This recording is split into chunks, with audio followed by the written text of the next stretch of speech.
Hello to everyone joining us today. My name is Karen Haslag.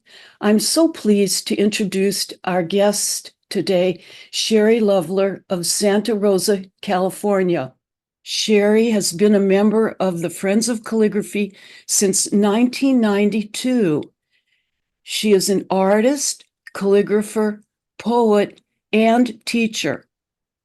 By the 1990s, the Friends of Calligraphy was in full swing. Sherrie's participation since day one and during her 32 years of membership have been so impressive. She is a stellar example of how being an active volunteer can be so rewarding. And this is why I wanted to interview her. We will learn about Sherrie's background that led her to join the Friends of Calligraphy and how and why this became such a unifying force for her many diversified talents. Welcome, Sherrie. Thank you, Karen. It's a pleasure to be here. Sherrie, please let's begin by listening to you talk about your early interest in lettering and your training before you left your home in the Bronx. The first thing I remember in terms of lettering was a day I went to my grandparents' hotel in Lakewood, New Jersey, and there was a gentleman there that asked if I wanted to see my name lettered fancy. So he took an envelope and lettered my name in this beautiful Spencerian, and I was so blown away with this. My mother kept the envelope, and I still have it to this day. And then the next thing I remember is learning penmanship in grade school. And I was so careful and precise. I had like every letter just perfectly done. So I think this was in my genes somehow. And then I had the great fortune of taking a graphic arts class in high school where we learned calligraphy. And I did it for 2 semesters. And we had other topics too, but calligraphy was my favorite. And as soon as I had that speedball pen in my hand and India ink, and I just loved it. How did you continue your calligraphic training in the 1970s? So I went to college in upstate New York, State University at Oneonta, and I studied art and art history, no teaching of calligraphy, but I did the posters and signage for anything that my art history class had. So I practiced then. And then when I graduated college, I started a business doing signs for stores. And I also started doing some poems and quotes, famous quotes that I would Xerox and sell. Back then they had 2-color Xeroxes. That was so exciting. So I had to line up my paper twice and had some blue on it, had some black on it, and made these prints that I sold. Were there any particular books that you relied on in the 1970s? There wasn't that much available at that time. I did come across Byron McDonald's calligraphy book. Let's see, I don't remember when Jacqueline's Foreign, but that was an early book. But the earliest one was the Speedball Handbook. And I had the 20th edition, and I would just copy letters out of that book. And for continuing posters, I used to do posters for it was called the Southern Tier Bluegrass Association. I played banjo a little bit. I was a member of that group. And so I did posters for them and would copy some of the funkier styles. So that was a great help. You know, you've talked with me about how you love teaching, and how did that start in New York? So that was in 1977. So I was quite young. My partner was an educator. He used to teach education at the same college I was at. So he basically taught me how to teach. So I taught calligraphy at Corning Community College. I had 7 students. They were all older than me. I was terrified, but they hung in there, and I started a whole program of beginning advanced calligraphy. I taught at Elmira College. I taught wherever I lived. And so teaching calligraphy was a very big part of my life. And then I know in the 1980s you had more formal training. Please share that with us, Sherrie. We moved near Rochester, New York in the early 80s. And at the Rochester Museum of Art, a woman, Eleni Konstantopoulos, was teaching this 4 semester class, and she had studied early on with Donald Jackson. So she had taken some of his early classes. So I was in this great lineage, and I studied with her as long as I could till she moved away. I also had heard of Hermann Zapf through her. Well, I actually had come across Pen Engraver, Hermann Zapf's book, one day in the library and just was blown away by that. That was the same day I discovered writing and illuminating and lettering, which of course became my Bible. So a lot of these discoveries were happening late 70s, early 1980s. So I took Hermann Zapf's class in 1985, and it was kind of terrifying. All these amazing calligraphers were there, and I felt kind of like a newbie, even though I had been doing calligraphy for so many years. But it was a wonderful class and opened up a lot of doors for me. You also developed a very close affinity with Dick Beasley and his work. That must have been a very special part of your life. The year after I went to RIT and took Hermann Zapf's class, I had heard at that class about the calligraphy conference, and I went to my first conference in 1986, and the faculty exhibit was 2 of Dick Beasley's paintings, and they just floored me, especially one of them, because to me it combined lettering, abstract painting, even art history, everything I loved about calligraphy in one painting. And so I went up to him, and it turns out I was moving to Arizona. We were trying to get away from the upstate New York, harsh, harsh winters. We were doing the whole back to the land trip and basically living outdoors, gardening under the snow, and it was quite an adventure. But anyway, we were planning to move to Arizona, and so he said, when you get to Arizona, call him, which I did. I didn't realize that Phoenix and Flagstaff were so far away, so we ended up moving up closer to Sedona, and I started taking classes. There were only 4 students, including me, in this class. Dick Beasley taught me everything I had asked him to teach me. In a certain way, I controlled the class because it was like we would finish one topic, maybe of color, moving from one color to another. I wanted to learn sink art. I wanted to learn gold leafing, how to file a pen. That was like I was always on the search for the perfect hairline, and I couldn't get it until I learned how to file a pen, which he taught me. So it was an amazing experience to have that time with him. And I believe that he had you take over his beginning class. Yes, within 2 weeks of taking his class, he asked me to take over teaching his beginning calligraphy class, which he was not teaching that semester because he was doing administrative work for the most part.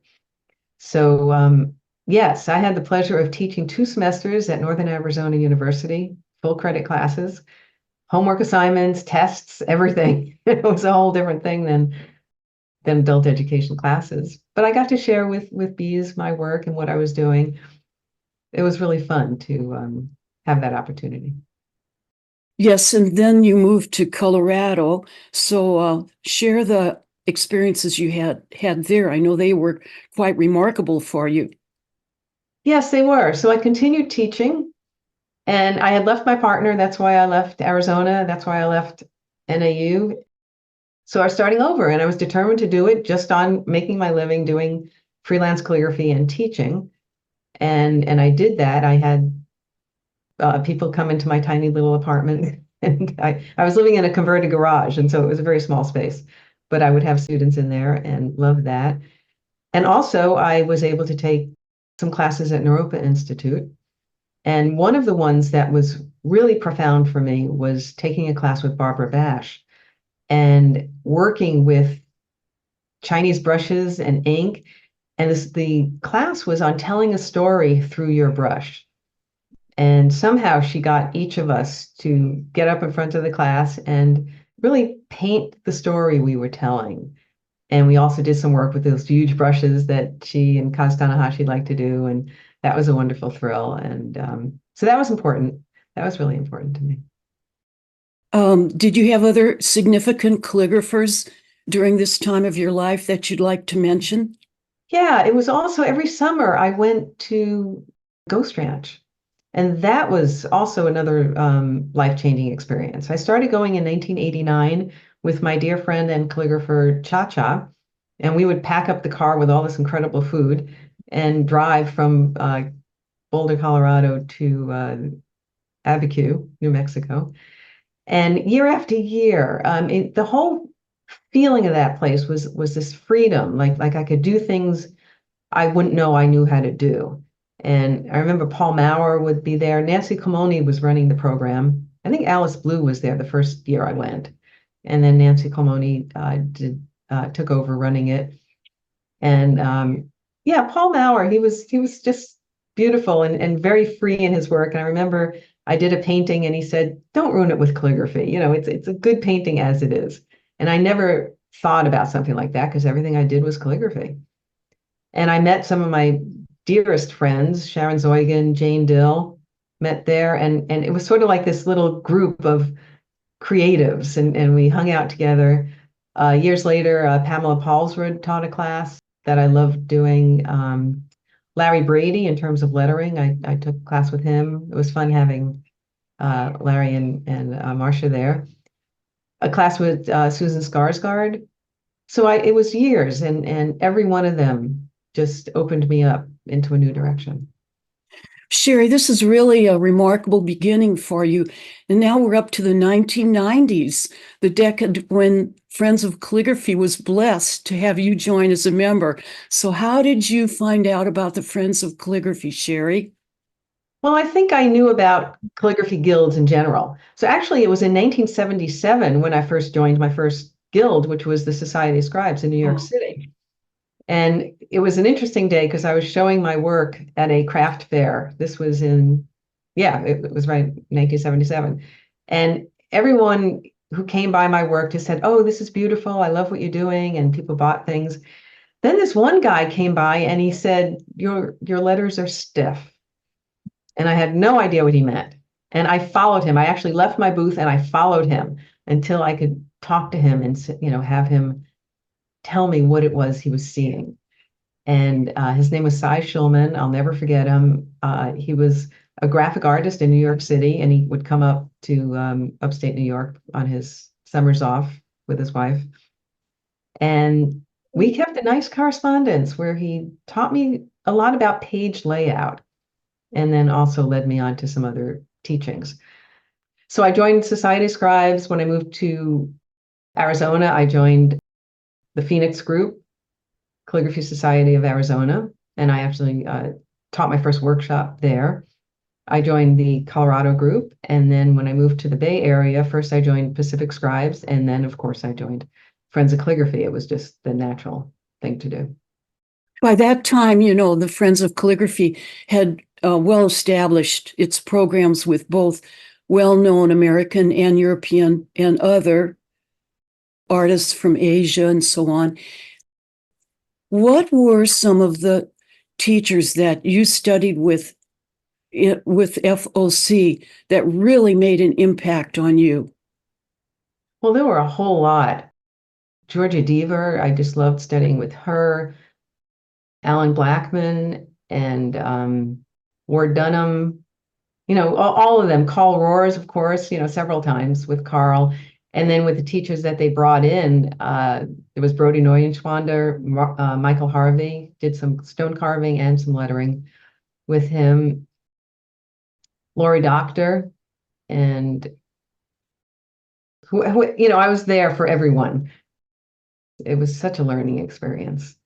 Well, I'd like to move on towards some of your major contributions within FOC. And one of the first things you did right away in 1992 was write a beautiful eulogy in memory of Dick Beasley. That was very special to you, wasn't it? Yes, he had died in 1992 at the calligraphy conference. I was there. A lot of people were there, and it was just this, horrifying event. But after he died, I really took a month off. I mean, his life affected mine so much. I mean, he gave me the keys to his office. I had access to all his books. I had access to all his slides, and it it was always a teacher-student relationship, and I had always hoped to grow into being a colleague or growing into being a real friend. Never got to that point, but he changed my life so much. So I spent a month writing a letter to his wife just to get it all out and just say what he meant to me. So when I was asked to do the eulogy, I already had a lot of it written because that's what I had been doing. And so, yeah, I was pleased to be able to help Mhm. that way. And I still read that eulogy when I teach lessons about Beasley. I remember reading all of the bulletins, and in 1996, you jumped on council. Now, that's a big step because you stayed with council for more years than the average volunteer did. And so I'd like for you to tell us about the different tasks that you took on. And, being on council can be a lot of work. What offices did you hold and so on? So I think I really liked all the people. So I wanted to be part of this. It was a time I had moved to Menlo Park, and my husband was working, and I wasn't really teaching or even doing art. It was kind of a period where I was kind of finding myself art-wise, and I had some time. So I joined and was council member, yes, for 7 years. 2 of those years I was vice president. Both might have been under Melissa Titone or someone else. Maybe it was Jane Brenner for a little while. I'm not sure. But I said I would take this job as long as you don't expect me to be president, because that was not something I wanted to do. I appreciate all the presidents. But vice president, and then I was the bulletin editor. And Mhm. that was a wonderful job. It taught me so much, and I loved having a team with me. So Barbara Landy was the editor before me, and she wanted to retire, and so I was a good friend, and so I said I would do it, and Barbara offered her help. Marcia Friedman offered her help, Mhm. because they knew the programs. I think we did it in PageMaker, I think it was. It was possible Cork Express. I don't remember quite, but I think it was PageMaker. And then Brian Allen was a member then. I don't believe he's still a member, but he had a great influence on me. He knew how to use the programs. He was working for Monotype. He knew about fonts. He taught me about different fonts and kerning and spacing and leading and all those terms. I used to visit him at Monotype and just was amazed at just seeing these fonts on the computer and the people there working on them. I do remember your layouts. They were quite handsome.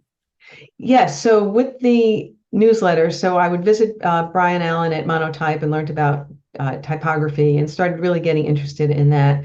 I also had learned about the secret canon and the way the page was designed, like in the ancient manuscripts. And I took that feature and made it my page layout. So I had the bulk of the writing toward the center. I had a nice wide margins on the right and left side and on the bottom. And so I use those sides. And so it was nice to pull in a lot of my ideas with the bulletin. Well, I'd like to move on from the bulletin now to having you talk about one or two of your other major experiences as a volunteer or just participating in group activities that were most meaningful for you.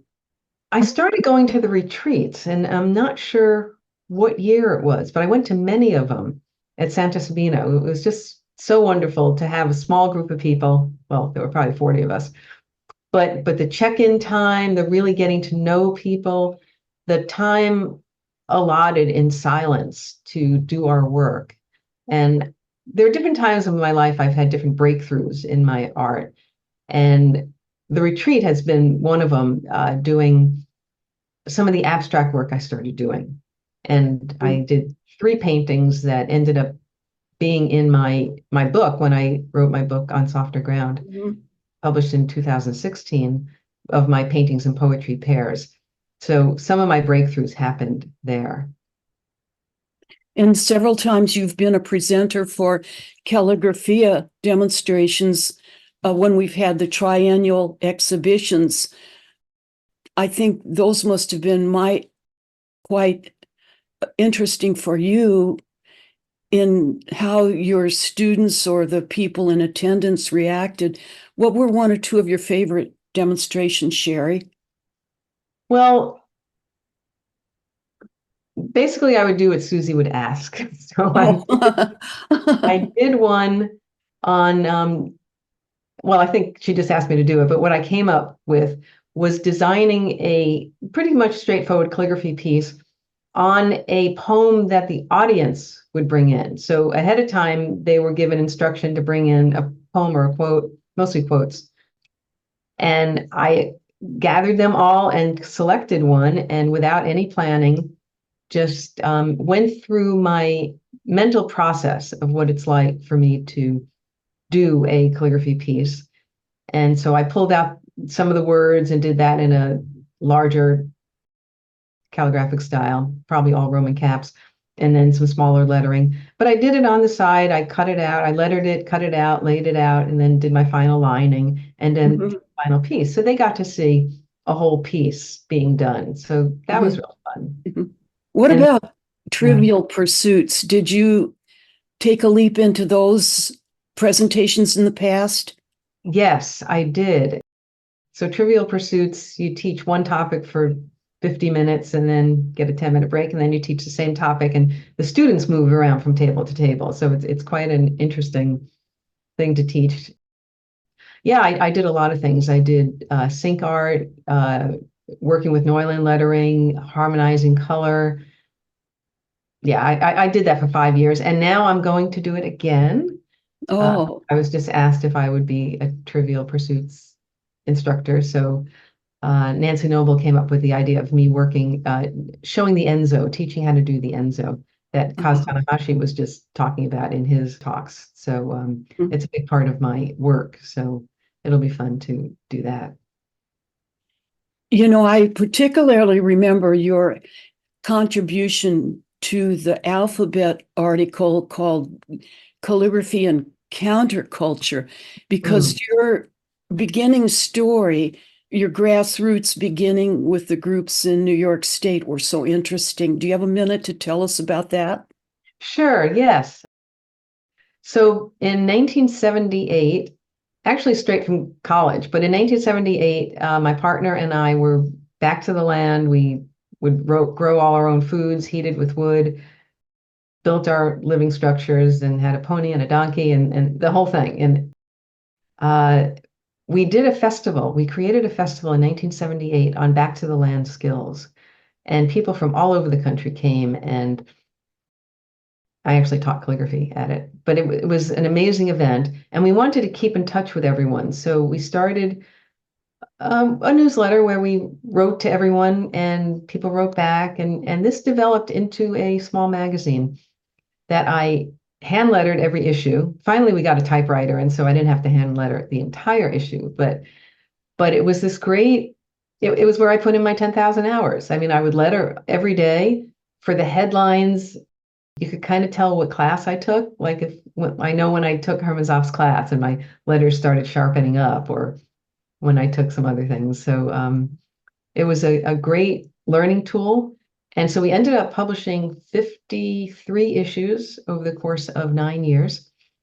And so this was Christopher Calderhead was the editor. And so he invited people to put in our handmade newsletters. And so, yeah, that was great to participate in that issue. In 2008, you wrote an article about your later book, Two is One. And you also did that as an AGM slideshow. Mhm. So this book was especially important to you, wasn't it?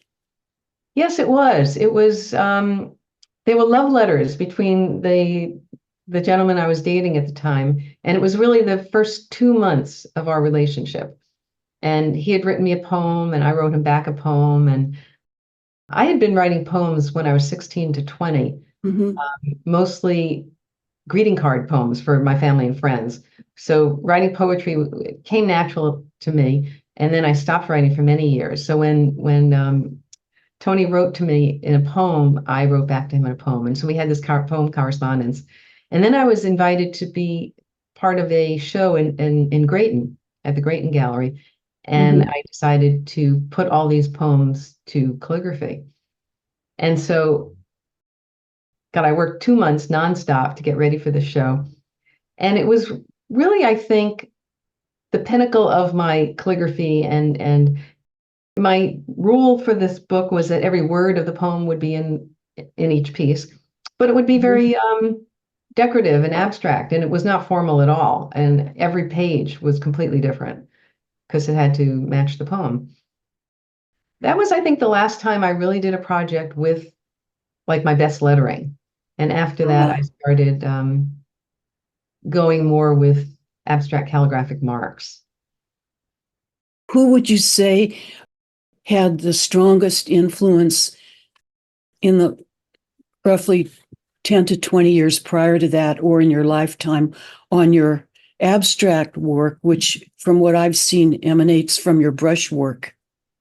Well, yeah, I'd have to go back to Barbara Bash with who first gave me that Chinese brush to put in my hand. And then the work of Monica Dengo. She really I loved her series of it was always words and calligraphy, but very often you couldn't read it. But it was also in a very painterly setting. So I saw her as being a painter who uses words and letters in her work. And I've taken several classes with Kaz Tanahashi. Still, I just took one last year with both Monica Dengo and Kaz. It was great. But I go back to him to learn the authentic line. I'm not really interested in painting Chinese letters, but it's that bone stroke. It's that lettering from the heart. And so I get that with Kaz's work. My first class with Kaz, what was perhaps even more important was that I met a woman there who introduced me to Tai Chi. And that whole thing of the movements and understanding how martial arts and calligraphy are related. And the first time I went to a Tai Chi class, it just felt like living calligraphy. Everyone dressed in black, moving in unison. And I just felt it was so beautiful. And so I was just really dedicated for 3.5 years. I went to Tai Chi class every weekend. In 2016, I remember that Carl had invited you to be featured in a major issue again on women in the lettering arts. Was there any particular piece that you shared in that you'd like to talk about? Well, the article went through my whole history. Oh, And so 2016, I had recently published my book, but it was mostly the article really showed my development as a free spirit.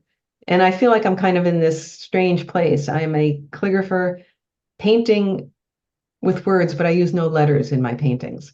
And so it kind of went through that and sort of the freedom I'm after in my work. And yeah, that was a great opportunity to have that article. and then I know that you've done a demo at another calligraphia demonstration series about your abstract painting. I think that was about 2022. Is that how you think your work will continue going forward with your emphasis in abstract? It's been such an important part of my work. So most of my work now combines the poetry and the painting. So I write poems inspired by some reading that I've done and some meditation. And Mhm. then I often do paintings inspired by the poems. So yes, so in 2022, I was one of the demos for Calligraphia, but I didn't feel comfortable. COVID was still pretty rampant. So I did it online.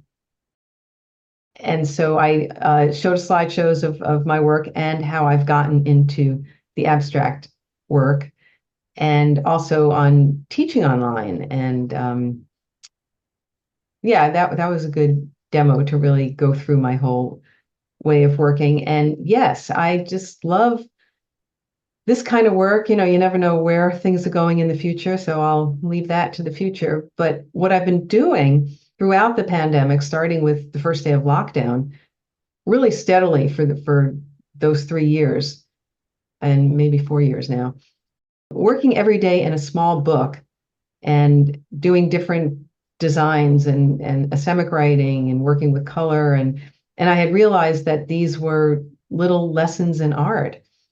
And so I started teaching a class online of 31 lessons in art. Basically, it's everything I know about painting put into these lessons. And first we make a book, although that's not necessary. But yeah, I taught in it was over 14 months of teaching.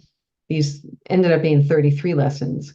So that really pushed my work beyond what it had ever been before. And I noticed that in my current paintings that I've learned a lot from teaching that class as if I was a student of that class. And so my work has really jumped into a different level now. And so, we'll see where it goes. I'd like to work bigger. This one's Mhm. this one's 5 feet wide that I did on the floor with an 8-inch wide brush. So But maybe in 20 years that will be a miniature. yeah, right. I'll need a bigger space. Well, Sherrie, I'm going to take you back all the way to 1992 again. Virginia Sibowitz told me about a marvelous original and novel idea for a proposal that you presented, and you were accepted as a faculty member for the first time in Chicago at the International Calligraphy Convention. You're just going to have to explain that one.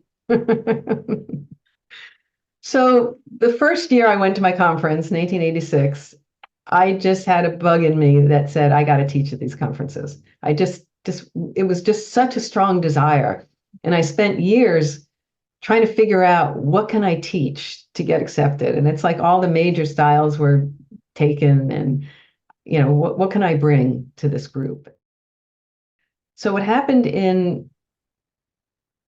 around 1990, I was doing a calendar for a company and they were in the Midwest, and I had to send them images of my work. And so I started going to Kinko's and using the Canon laser copier for those pieces to send them. So I started getting familiar with this machine.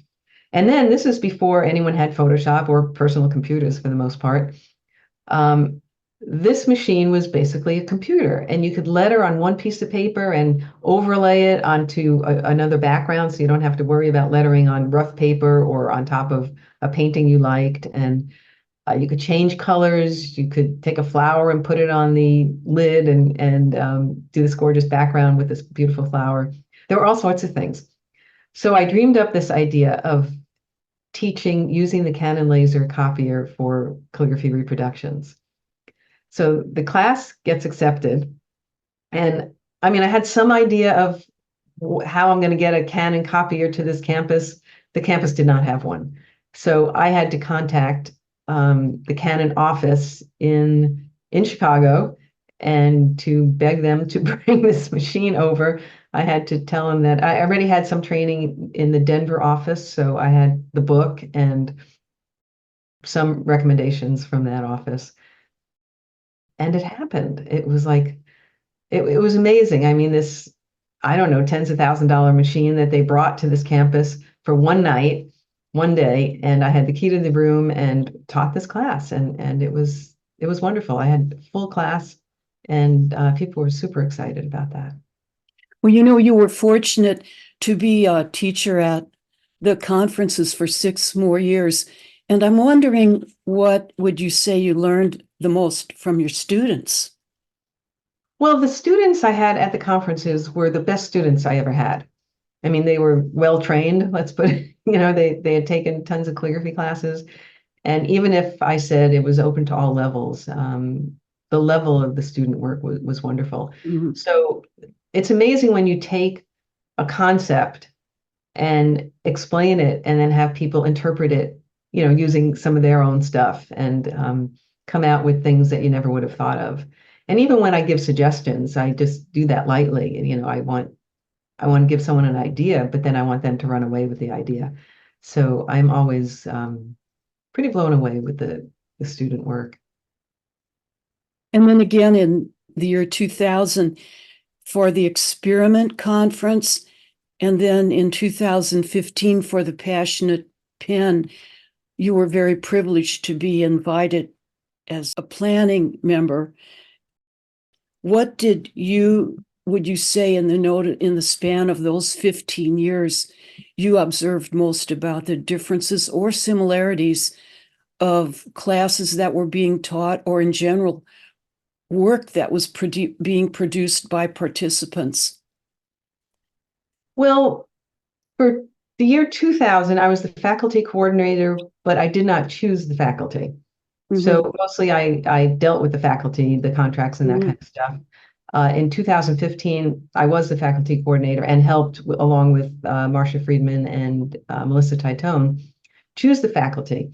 And I think the thing that certainly in 2015, and I think as well as in 2000, is that the conference directors try to do a wide range of classes. So there's always the historical letters, the just different levels of lettering,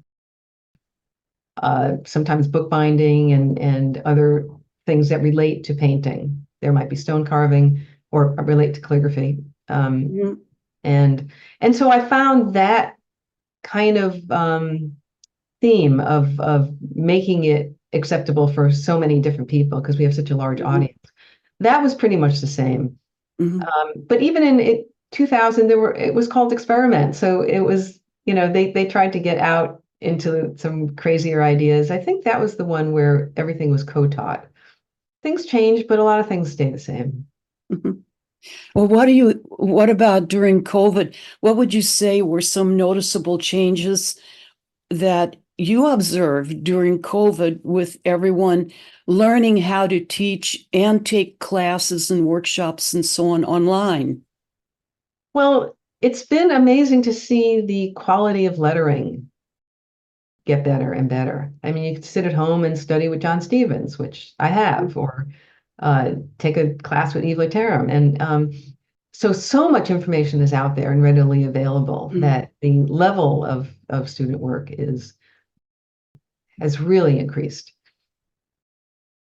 And at the same time, we have a lot of lettering of I'm going to say non-trained calligraphers who think they're trained, and they're out there teaching as well. So you have kind of the incredible calligraphers doing incredible work, as well as, it's kind of opened up the world for everyone, and people that are studying really have to sort through and they won't know who to choose as a teacher if you're really new at this. But it's important to see who your teachers are and where they have studied. And like everything else, it's like you don't take a yoga class with someone who just took a 12-week class of yoga. And that's happening with calligraphy. But anyway, it's been a fascinating time, and I feel very lucky to have been able to take other classes. Of course, I have so many classes I haven't done yet. They pile up. So I had to stop. It's sort of an addiction. But I also love teaching online and doing it that way too.